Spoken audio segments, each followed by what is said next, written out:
starting to call me the GOAT, yeah, yeah. They starting to call me the GOAT, yeah, yeah. They starting to call me the GOAT, yeah, yeah. I told a bad bitch, give me dope, yeah, yeah. All of my niggas afloat, yeah, yeah. 20s all over the float, yeah, yeah. Money all over the float, yeah, yeah. Now they say I am the GOAT, yeah, yeah.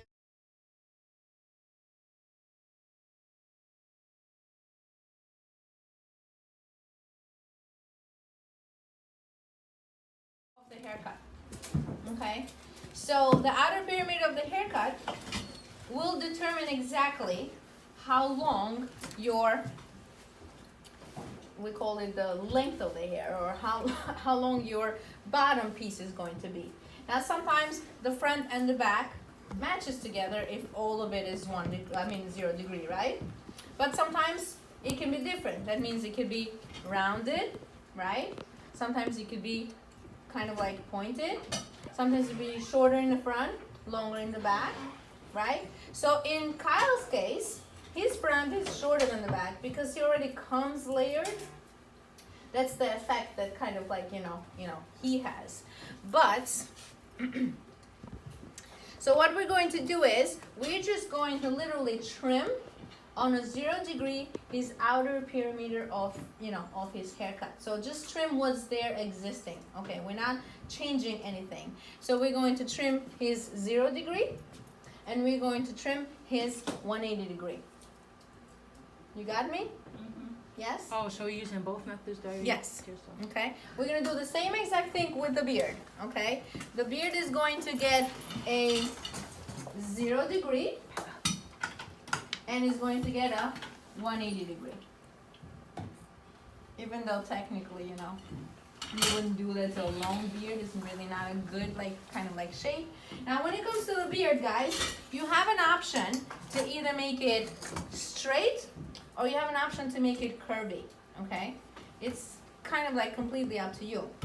But remember, if I want to make it straight, I want to keep my fingers horizontal, right? If I want to make it curvy, I'll start horizontal, but I'll slowly shift my fingers to diagonal, right? That's how I'm going to create that curved shape of the beard.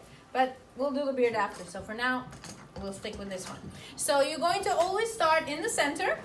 Again, this is 0 degree, okay? The only thing that you're changing, right, is that you are following the curve of the head. So you're pretty much cutting into 0 degree both the front and the back, so pretty much your whole hairline. The only thing that's not part of it is just kind of like your, almost fringe area, a little bit more bigger than the fringe area.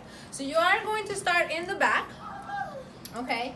Why are we starting in the back? Because that's where we usually establish our guideline, right?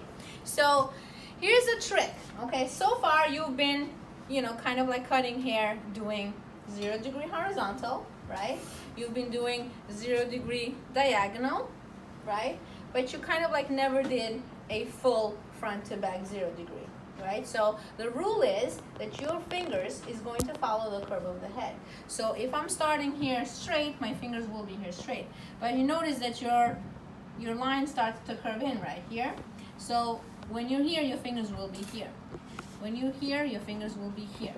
When you're in the front, your fingers will be just like your part is. Always fingers parallel to your part. So if I'm following the curve of the head, which is round, how is my fingers going to be? I'm following the curve of the head, so my fingers will follow the curve of the head. Make sense?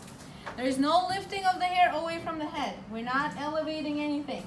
It's just 0. He's gonna look a lot more cleaner on the bottom because his ends are really kind of shaggy a little bit. So I'm just pretending, I'm just doing the simulations of the movement, okay? I'm not cutting anything. So I'm starting here in the middle.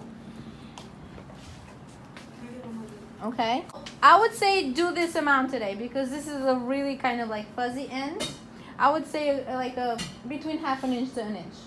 Okay, so you start here and I establish my guide, correct? So I'm going to move next and follow my guide right here and cut. Now I'm going to go right here. I don't want to block you guys. I'm going to go right here. See the angle that my fingers changed? Right? They're no longer here, but they kind of went a little bit diagonal. Why? Because my parting started to go diagonal, right? But I'm not lifting the hair away from the head. My fingers are still close to the head, right? You'll notice that you'll be cutting a lot more from the back. Moving to the front, you'll probably just do eyelashes because the length in the front is already shorter than the back, okay?